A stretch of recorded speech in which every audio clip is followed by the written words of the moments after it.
Ultimate Invasion Issue 2 finds the Maker reminiscing on Reed Richards' words about wiping him from existence if given the chance, deciding since he knows how his enemy thinks of him, he's going to do whatever he wants now. He begins by researching Earth 6160, finding some differences to his own and the Earth 616, like Loki being the king of Asgard, which is also cut off from the other 10 realms. He immediately finds the Fantastic Four, letting them go on their mission to space, but causes their mission to be delayed so they no longer are affected by the cosmic rays that give them their powers. Down on Earth, Maker sees that Howard Stark and Obadiah Stane have joined companies to make weapons, and Bruce Banner is still infected by the gamma rays. Maker finds that there is surprisingly a lot missing, like no super soldier sealed in ice, meaning there is no paragon of a better time full of better men. So he decided to become that since there is no Captain America, and the world craves men like him. Maker seals off Latveria from the world, reliving time over and over again to make the perfect timeline, but then realizes that he can do much better. In New York City, the Iron Man streaks through the buildings, amazing the people of the city. Obadiah asks Tony if his father always does this, and Tony knows that his father never considers a test complete until he's waved at every lady in the city. Howard returns, telling his partner not to believe his son's words. Jarvis thinks that Howard is going a little too far this time since the world has enough billionaires getting what they want and deserving none of that. Howard tells her that things could have been so much worse if the technocrats didn't win the war, asking his butler for his drink. Obadiah thinks it's a little bit early for vodka and orange juice, but Howard doesn't think it is in Latveria. Howard tells his friend that he doesn't want to have to do this, but Obi tells him that it's time for it and he needs to get out of the lab and show his face to the people, since there's a political aspect to this, since they technically run part of the world. Howard knows that he never needed the applause, only wanting results, and Obadiah understands that, but also wants Howard to understand that there is a need for people like them. Howard remembers that he did promise his friend that he would go to this, and besides, it wasn't really an invite, it was more of a request. He makes it known that he doesn't like the Maker, but Obadiah reminds him not to make trouble since this is the wrong attitude to have with these people. Howard surprises Obadiah though by agreeing with the system that these people have put in place and how it works,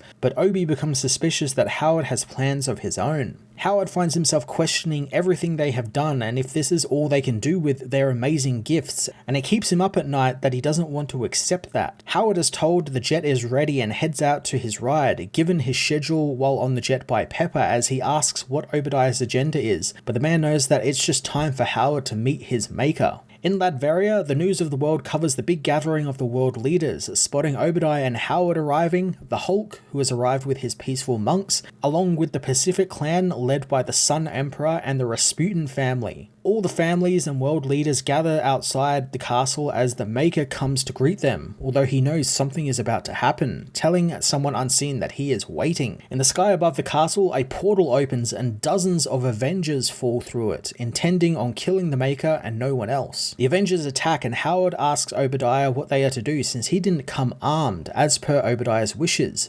Obadiah wished he didn't listen to him this one time, revealing that he did come armed, calling in his War Machine armor and joining the battle. The Avengers continue to try and get to the Maker, but his guard's shields prove to be impossible to breach. Suddenly, a white vision phases his hand through Obadiah's chest, short-circuiting the arc reactor in it. Obadiah apologizes to Howard as the armor explodes, throwing Howard away and knocking him out as the fight rages on around him. Later on, the Maker awakens Howard, telling him that Obadiah is dead. He wishes there was time to grieve, but time is something they are a little short of right now. He shows the man the captured Avengers, telling him that they are from the future and were sent to erase both of them from history. Howard asks why, and Maker knows that's the question of the day, asking if it makes him fear what he is going to do in the future, and how that could have angered someone so much that they sent these beings back to kill him. Howard is still wrapping his head around the static temporal states and how everything they do in the past affects the future and vice versa. But Maker asks if he wants to find out if cause and effect is indeed real, ushering in a group of everyday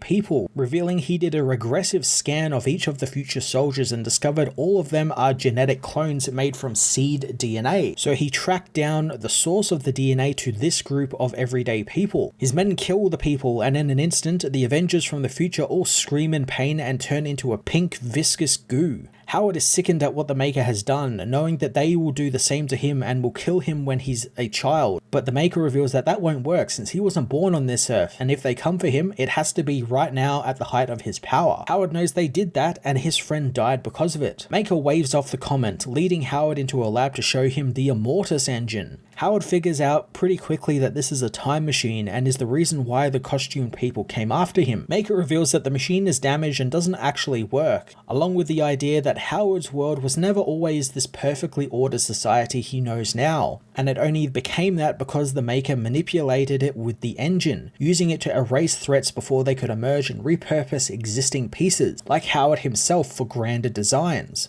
Howard comes to grips with what the Maker did, accusing him of annihilating the future and destroying the past. He asks if this is Maker's first encounter with him, but the villain reveals that this is their second, and the first was 2 weeks ago. He removes his helmet to reveal that half his head is missing, telling Howard their first meeting left quite an impression on him. Howard asks how the man is even alive, learning that the Maker chose to separate his brain and vital organs from his body long ago for self-preservation purposes, and while he can heal, it will take some time, and since then he has suffered some damage, since now his memory is impaired and he can't trust it to remember things correctly. He does know that he needs Howard more than anyone else on this world, since he believes that Howard Stark built the Immortus engine and he needs Howard to do it again.